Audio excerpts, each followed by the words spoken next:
We start today with U.S. airstrikes in the Middle East. Joining me now, NBC News Pentagon correspondent Courtney Kube and NBC News Tehran bureau chief Ali Arouzi. Courtney, I'll start with you. The Pentagon calling these strikes defensive. What were they targeting and why now? So they were targeting a number of facilities that are held by some Iranian-backed militias. So the threat here are drones, UAVs. In recent weeks and months, there have been at least 5 that we know of. These UAVs that these militia groups either crash into U.S. facilities or attempting to hurt or injure or even kill U.S. personnel, or they in some ways they're threatening U.S. facilities with these UAVs. So we know of at least 5 of those recently, but there could even have been more, according to U.S. officials who we've spoken to. It's been a consistent, persistent threat for some time, but it has ratcheted up recently. We heard you in our intro there. You heard Jen Psaki talking about it. She called it she spoke about how the U.S. response to this was supposed to be a deliberate and appropriate action. Well, we heard very similar language from Secretary of State Antony Blinken talking about it while he was traveling today. Let's listen to that.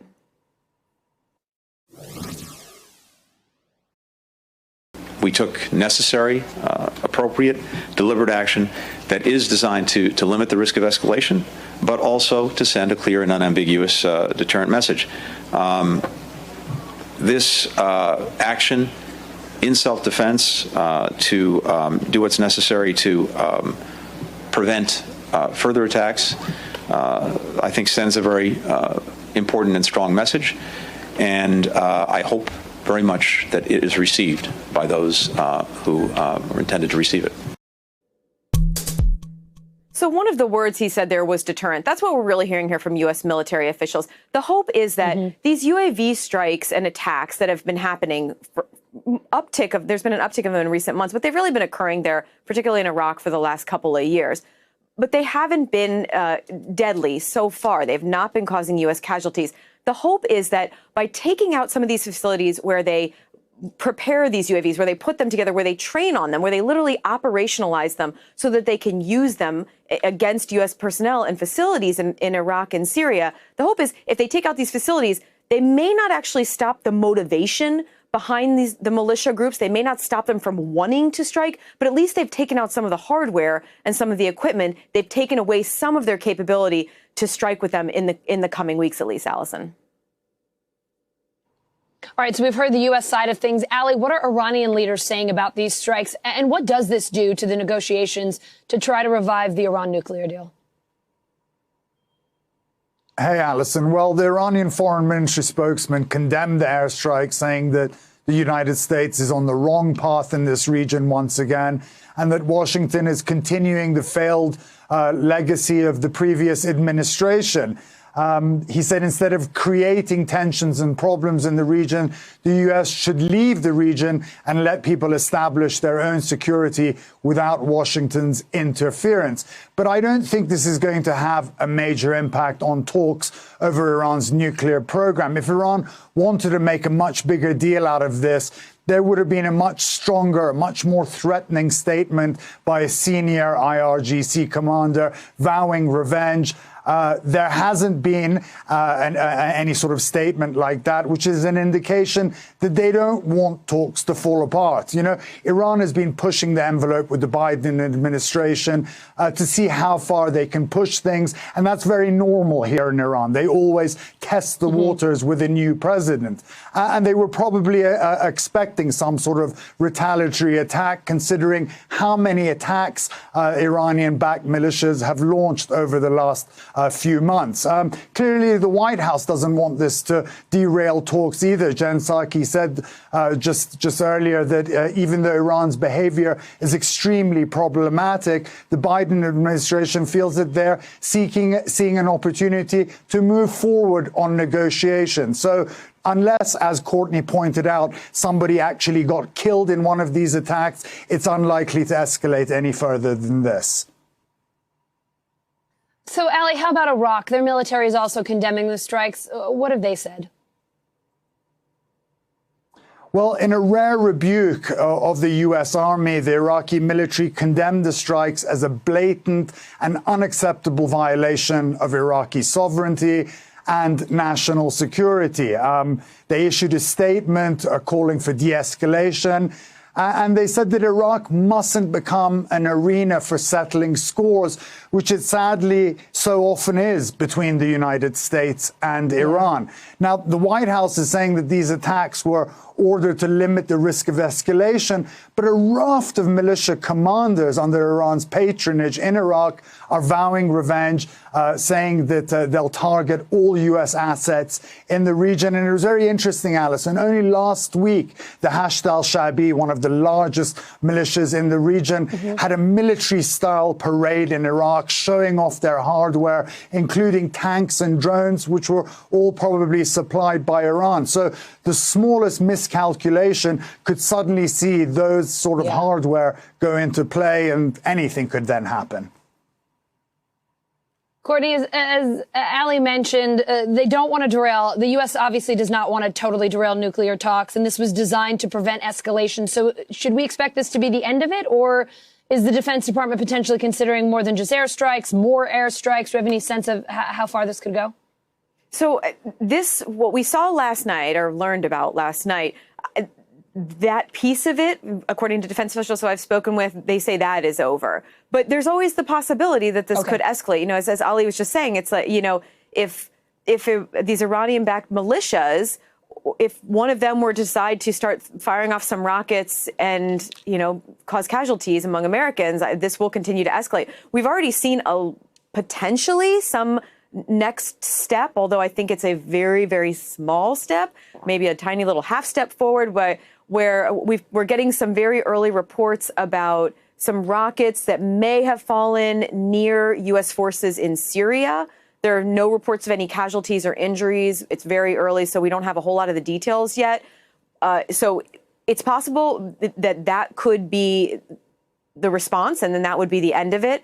But again, as Ali was saying, as long as we don't have casualties in these rocket and UAV attacks, I don't expect this to escalate at this point. If they do continue, and if the numbers of attacks keep going up, the U.S. may respond again, though. I just don't see that in the immediate future. All right, Courtney, Ali, terrific to have you both together today. Thanks so much for being with us. Thanks. Time is of the essence in Surfside, Florida. Rescue teams now 5 days into their desperate search for survivors in that condo collapse. More than 150 people still unaccounted for, at least 10 confirmed dead. NBC News correspondent Allison Barber is in Surfside, Florida for us. So, Allison, what's the latest on the search and rescue there today? I can see the weather certainly isn't helping things out. Yeah, I was going to say it's raining yet again. You can hear the thunder probably behind me. Rescue efforts, they don't stop when the weather goes bad. They work through the rain anyways, but obviously this does not make their job, their efforts any easier. We got an update this afternoon. We expect to get another update this evening in about 2.5 hours, give or take. The big update at this afternoon's press conference was one that no one wanted, one that no one hoped for. Not that they had found someone alive in the rubble, but they had found yet another body, a 10th person that has been confirmed dead because of this collapse. Let me let you listen to some of what was said at that press conference this afternoon. There's certain areas that we have not gotten to, but we've been able to place cameras that seem to have large enough spaces, voids, that occupants may still be in there. Again, it's in regards to the actual spaces. Not to say that we've seen anybody down there, but we haven't gotten to the very bottom. In regards to the sound, so that there's no misunderstanding. It's not sounds of people talking or yelling out. As I've mentioned to the families, it could be a tap, it could be a scratch. It may be nothing more than some of the metal that's contorting. But at the end, as I've said before, all variables, all facts have to be made before we make a decision to move to the next phase. And I can tell you that it's not based on one little section because it was completely destroyed. I have to look at the entire pile as 100%, confirmed. I spoke to the mayor of Miami-Dade County not long ago, and she told me as long as the rescuers still have hope, and she says right now they do. And you heard some of it there, him explaining why they might still have a little bit of hope and why they are still continuing to search so hard for any signs of life. She said as long as they have hope, that she will have hope as well. 151 people, Allison, are still unaccounted for. There's a makeshift memorial not far from here with photos of people who are missing.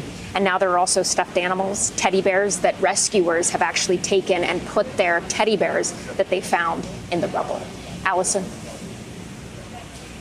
Ellison, more than 151 people. That's more than 151 families, friends, people who are so deeply concerned about them. How are they doing? I imagine they want so badly to remain hopeful, but with every day, every hour, it must get harder and harder for them. Yeah, I mean, they're terrified. They are desperate for some sign of hope, for a miracle.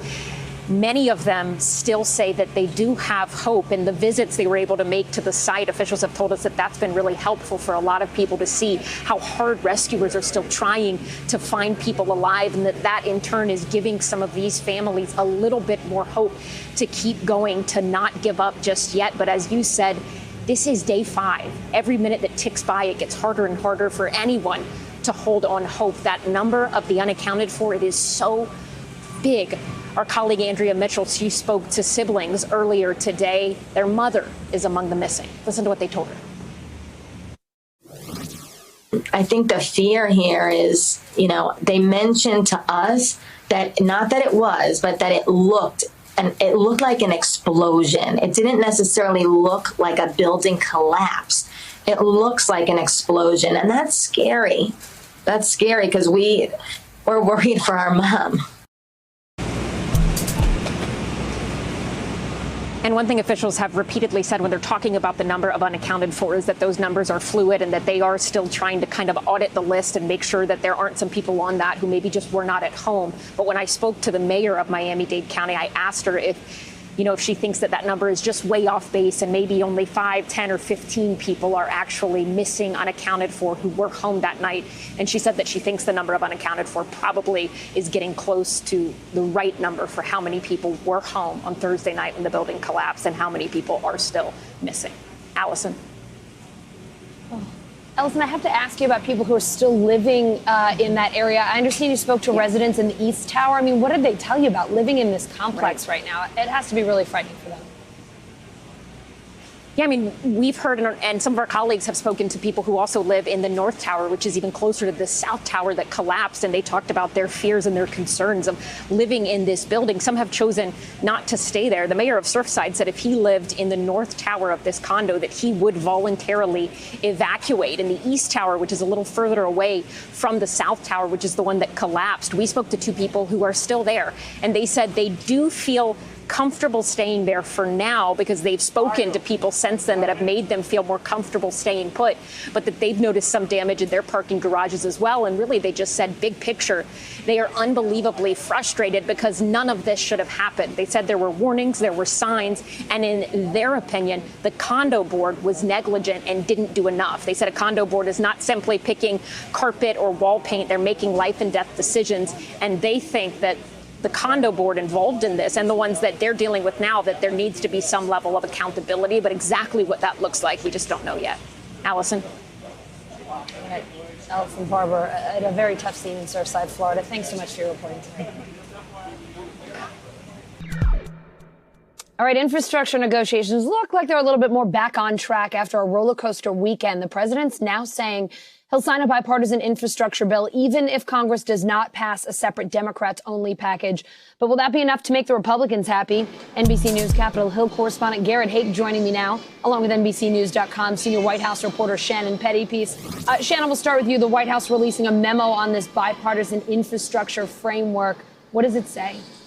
Well, we're starting to see the White House begin their sales pitch to the American public for why they need to get this plan past Congress. We heard Press Secretary Jen Psaki talking about things like replacing lead pipes and how that could affect 10 million new homes. This memo the White House put out outlines some of the key numbers they are highlighting here. This is out of that $579 billion in new spending. They're emphasizing things like $110 billion for roads, bridges, and traditional bricks and mortar projects, $16 billion for ports and waterways, $55 billion for water infrastructure, so things like those lead pipes, and $21 billion for environmental projects. And we're going to hear more of this sales pitch tomorrow as well from the president. He's going to be traveling to a rather conservative district of Wisconsin to make this pitch. question as to why the White House feels they have to make this pitch. Of course, Garrett can detail the math on Capitol Hill about that a bit more, but the White House is not confident yet necessarily that they have the votes they need. I asked Press Secretary Jen Psaki about that in the briefing today. Do you think you have 10 Republicans on board right now? And she was, not willing to commit to that and not confident in saying that there is still work ahead, essentially.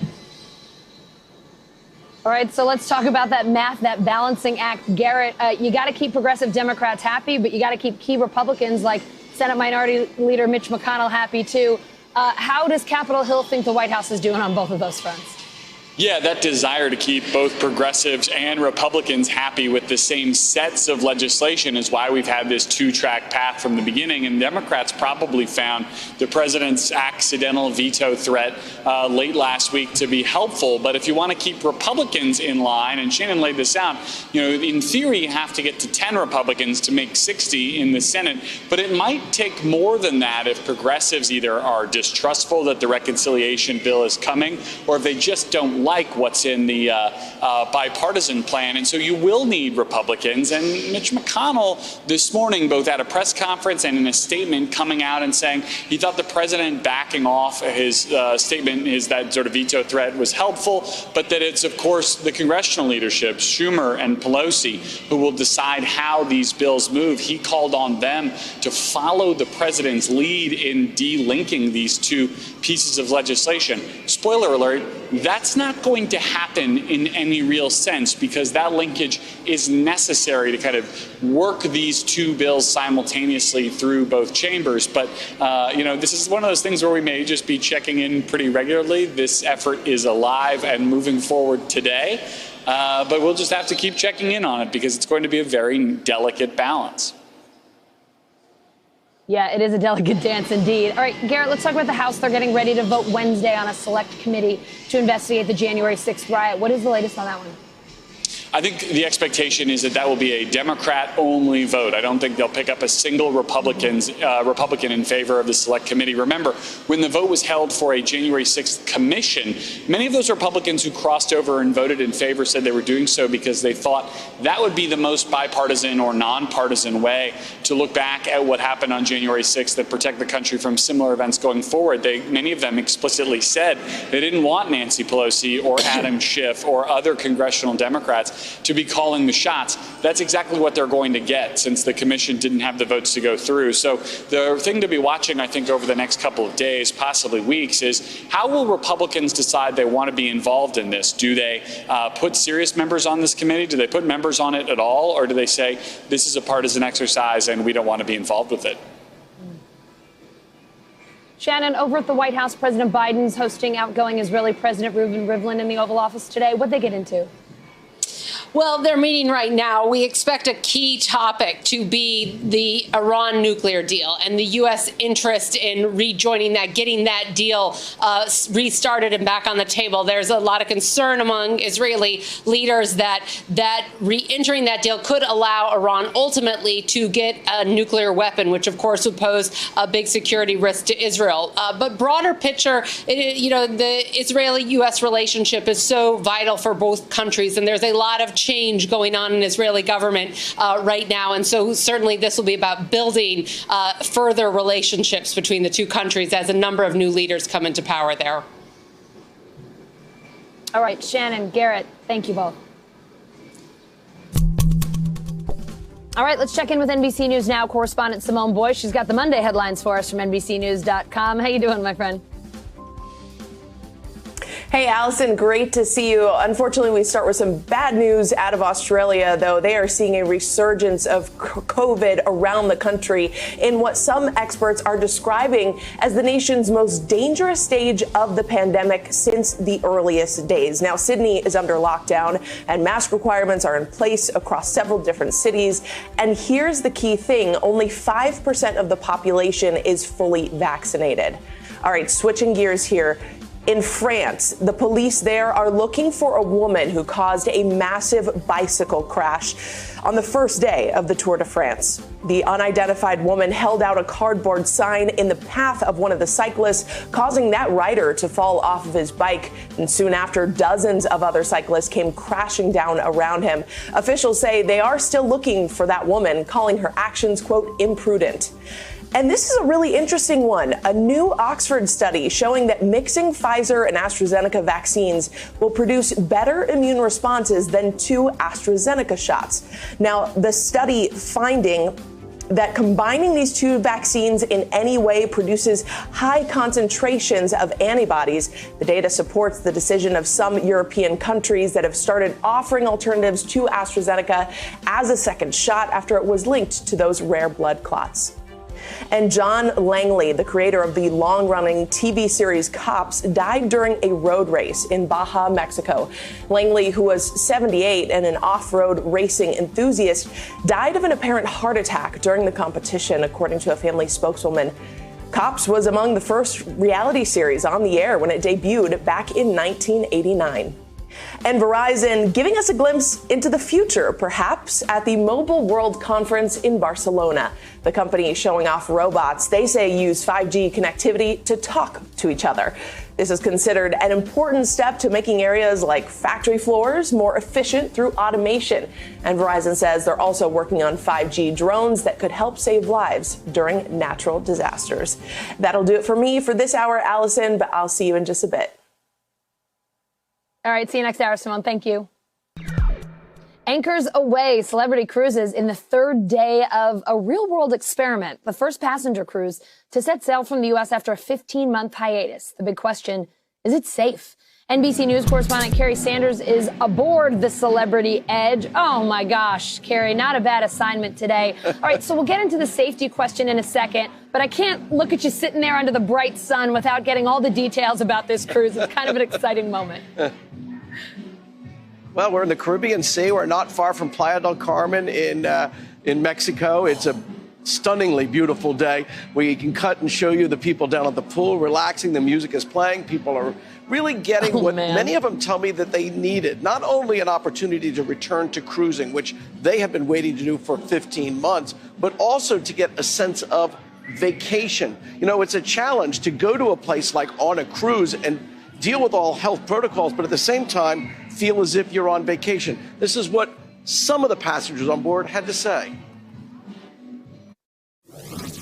Do you feel you're on vacation? You're not wearing masks. You're out walking about. I feel like I'm on vacation, total vacation. This is everything. This is the day that we knew was coming. We were hopeful, but we knew it was coming 15 months. We weren't sure how long that would take, but they're extremely honored to be able to deliver the service that they've been thinking about for the last 15 months to the guests that are on board now.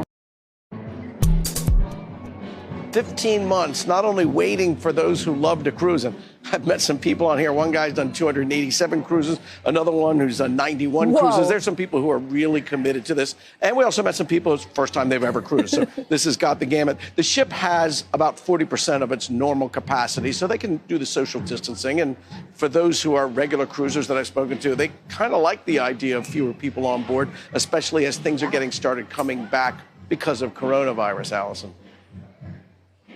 Also makes it a little easier to get a chair by the pool, Carrie. So let's talk more about what they're doing to make sure that people don't get sick here. You know, I've been saying since COVID started, you could never get me on a cruise. But looking at this, I don't know, you might be changing my mind. It looks pretty good.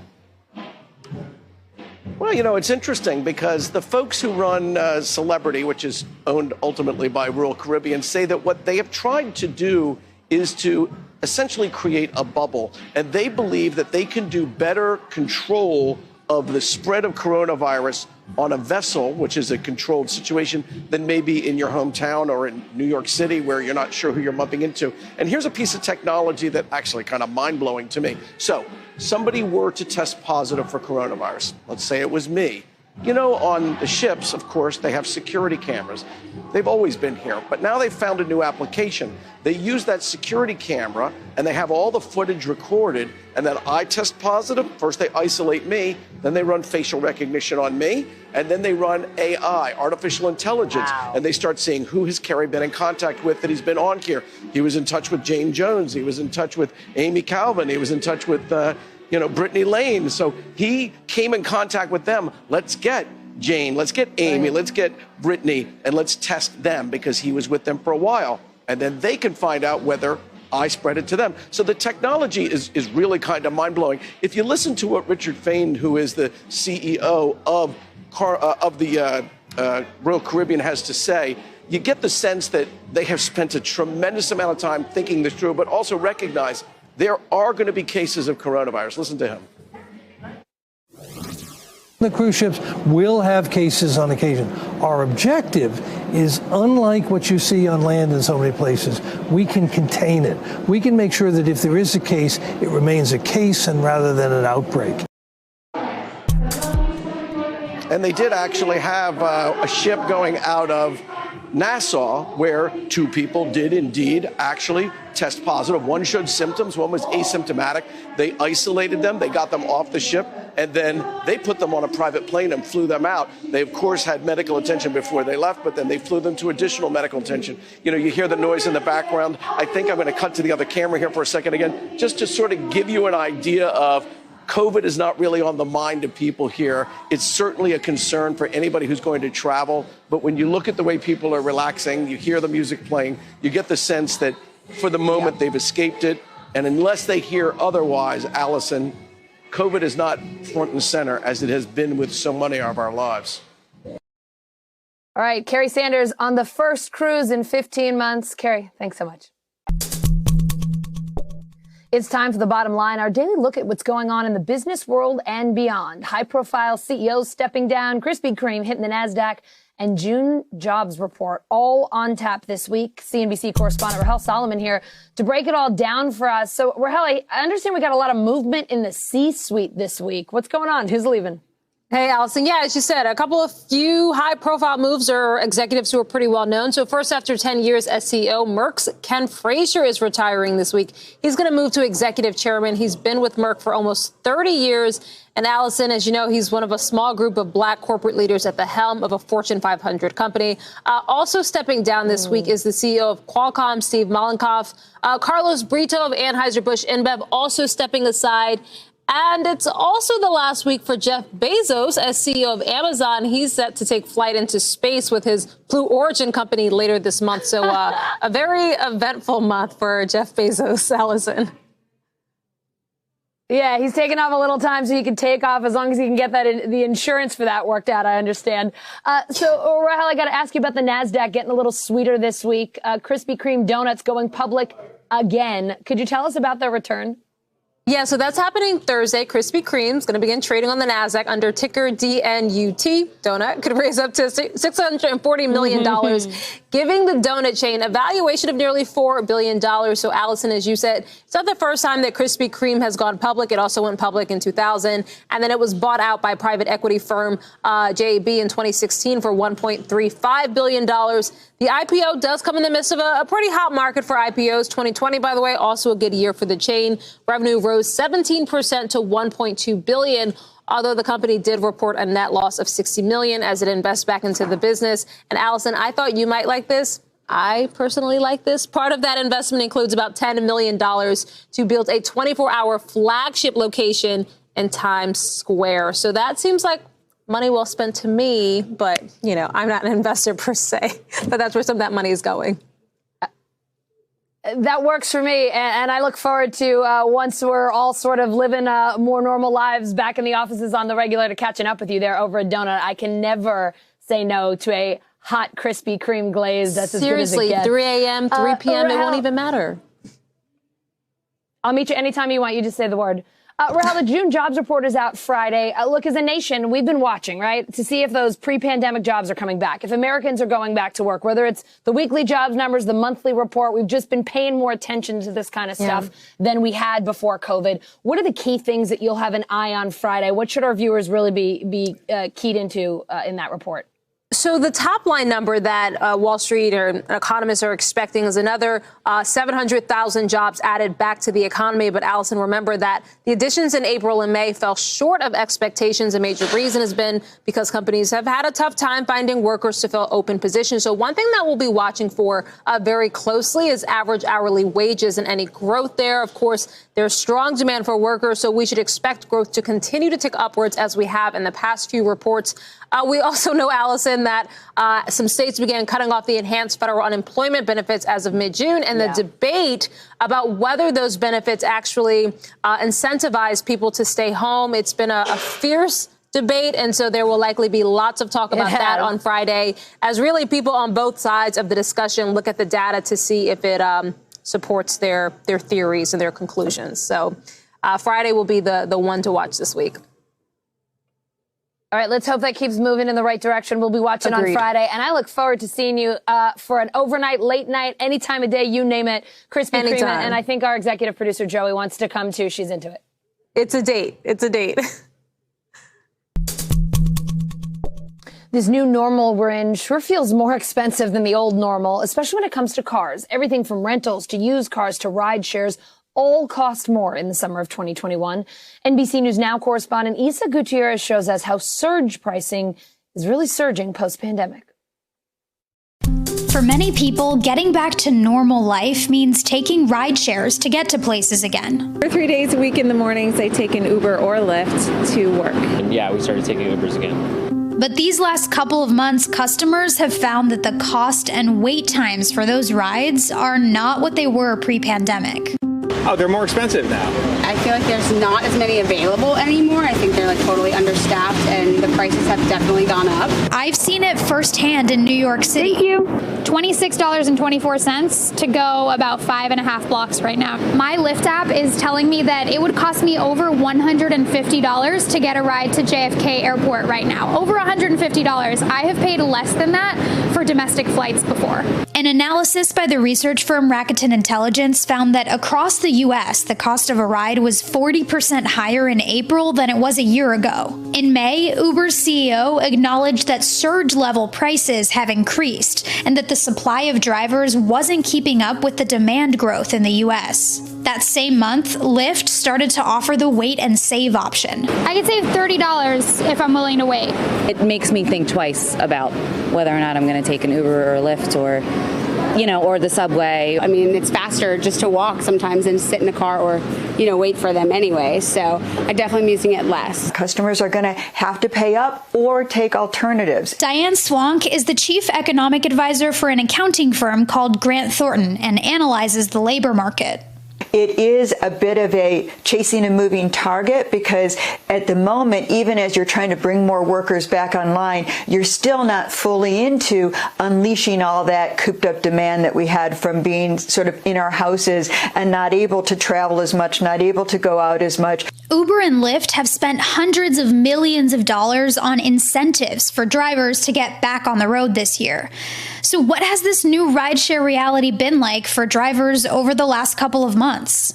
I recruited 2 people at $800. Lyft has been doing streak hours. It varies. Where if you do 3 rides within that hour, you'll get either an $18 bonus or $15 bonus. Some told us the higher demand for rides has been great for business. A lot of people live outside and business come up, and I think almost every driver are happy. But others say surge pricing is not as beneficial to the driver as one might think. Emmanuel Levy is a part-time Uber and Lyft driver based out of New Jersey. When everyone started getting sick, I stopped because my wife has a compromised immune system. He started driving again after he and his wife were fully vaccinated in late April. It's been a totally different field since when I stopped. However, with the increased rates that Uber and Lyft is charging, I'm not sure if we're really seeing them as drivers. In the past, the profile for Uber and Lyft was I believe they took 25% of the fare and then gave the drivers the rest. Now they're just paying us based on time and distance and keeping the rest as a service fee, whatever that comes to. And those long pickup times often cut into drivers' earnings too. Eddie Navarrete drove throughout the pandemic in California. He says he had to double his hours at one point in 2020 to make his daily cash goal. Over the last 2 months, he's finally been able to get back to working his pre-pandemic hours. I would have to drive 12 to 25 miles to go pick up someone. And once I get there, then I'll find out that it's only between $3 to $5 I'm only getting for that ride. In a statement, a spokesperson for Lyft said that they've, quote, added thousands of drivers in the past few weeks, and it's already leading to a better rider experience, with wait times down more than 15% nationwide and 35% in some major markets. Uber didn't follow up on our request for a statement. The money that Uber and Lyft pays me goes towards maintaining and replacing the car. I've gone through 5 cars in 3 years, and I work for tips. I'd love to see both Uber and Lyft publish the rate cards for an area more prominently so that passengers can see what the drivers are making. Lawyers of the Trump Organization running out of time. New York prosecutors giving them until today to explain why the Trump org shouldn't face criminal charges for its financial dealings. The Washington Post calling that deadline a strong signal that Manhattan District Attorney Cyrus Vance and New York Attorney General Letitia James are considering criminal charges against the company as an entity. An attorney for the Trump Organization telling NBC News it looks like they're going to come down with charges against the company, and that is completely outrageous. NBC News senior Washington correspondent Hallie Jackson has more details. Hey there, Allison. Good to see you. So listen, new signs point to potentially imminent criminal charges being filed against the Trump Organization and maybe one of its top executives. That's because you've got the Washington Post now reporting prosecutors in New York have given the former president's attorneys a deadline of today to try and persuade them not to file charges against the company. So here's why this matters, right? Not because it's so unusual for prosecutors to set a deadline like this. Legal experts I've talked to said it really isn't. But here's why it matters. These would be the first charges, if they are filed this week, as we have previously reported. These would be the first stemming from that investigation by the Manhattan District Attorney into the former president's company. What is this case all about? It centers, according to our reporting, on whether executives like Chief Financial Officer Alan Weisselberg, one of the top execs, might have participated in some kind of a tax evasion situation, according to multiple people familiar with this matter, as it related to different company-provided benefits like maybe cars or apartments or what have you. Now, last week, there was this virtual meeting between Trump Organization attorneys and the prosecutor's office. We are told by one Trump Org attorney that they tried to make their case. The charges should not be filed. Obviously, they are not happy with the way that this has progressed, with one attorney telling us previously that they are the former president himself, former President Trump, is outraged. Now, again, if charges are filed, all indications are it's against the company. It would be.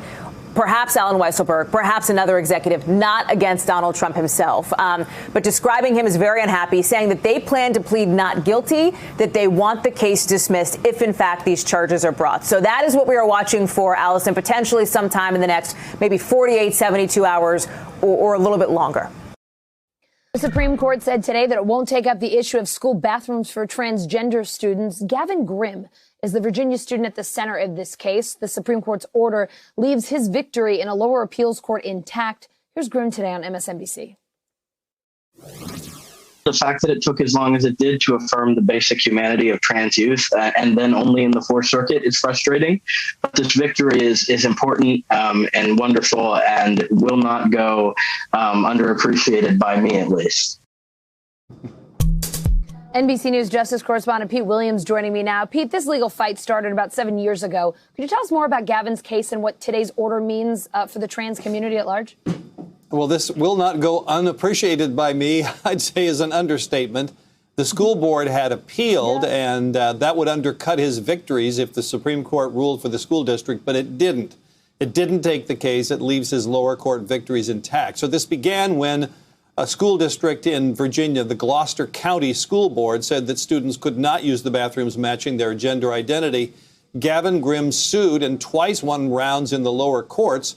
The Supreme Court was going to hear this case a couple of years ago, but then decided not to when the Trump administration changed its mind about whether this sort of policy would violate the law known as Title IX, which says that schools can't discriminate against the sexes in their programs. But the Biden administration said, yes, the Title IX does cover that. And then, of course, you may remember that last year, the Supreme Court said that Title VII, a separate part of the civil rights law, said that employers can't discriminate against people based on their gender identity. So you put all those things together. That's why Gavin Grimm hoped the Supreme Court would rule in his favor. But instead, all it did is decline to take the case. So it sets no national precedent. He talked about the Fourth Circuit Court of Appeals. That's where he prevailed. That was the appeals court from which the school board appealed. But there, I think, have been two other circuits who have reached the same conclusion. So it's not a nationwide precedent, but this does sort of suggest that the Supreme Court has no appetite for taking this specific issue. Now, this issue may be back, though, because there are a lot of legal challenges brewing over transgender athletes in school sports, which raises a whole different kind of question about Title IX. All right, Pete, a lot of issues to get to on the Supreme Court today. The court is allowing another lawsuit to move forward. This one is over a St. Louis man's death in police custody back in 2015. Could you tell us about this case? Right. You can see there he was arrested for trespassing and failing to appear in court on a traffic ticket. And when he was in jail in a holding cell, the jailers looked up and saw that he was preparing to hang himself. So they went in there, they handcuffed him. He got in a big tussle with him. He was quite violent. And they finally ended up by restraining him by putting him face down on the floor with one officer putting pressure on his back. And after a while, this man said he couldn't, he said it hurts, stop. And he eventually stopped breathing and was pronounced dead at the hospital. So the Supreme Court said that this case should get another round in the lower courts to look at this question about whether this is excessive force, especially given that the St. Louis police, where this is where it happened, had a policy against using that kind of restraint in situations like this. Pete, this was interesting today. One of the most conservative justices, Clarence Thomas, slamming federal marijuana laws. He's saying they may no longer be necessary because the policies are such a hodgepodge. Could you tell us about this one and the court's decision not to take up a Colorado dispensary's appeal? Right. This, the Supreme Court last looked at this question in 2005. There was a woman in California who needed marijuana for a medical purpose, and the court said, sorry, the federal law against marijuana makes a lot of sense. Justice Thomas said today he's not so sure it makes sense anymore. Now, this was an appeal from a dispensary in Colorado because it said it couldn't, unlike other businesses, take advantage of an IRS rules that allow businesses to deduct their business expenses. So what Justice Thomas said here, we have the IRS enforcing its rules against marijuana growers, the Justice Department turning a blind eye to them, Congress forbidding the government to enforce federal law against the state laws. And so what Justice Thomas said is that this is a half-in, half-out federal policy. It makes no sense, and maybe the court should look at it again. All right, Pete, you hit a range of issues today. Thank you so very much for being with us. You bet. Hey, NBC News viewers, thanks for checking out our YouTube channel. Subscribe by clicking on that button down here and click on any of the videos over here to watch the latest interviews, show highlights, and digital exclusives. Thanks for watching.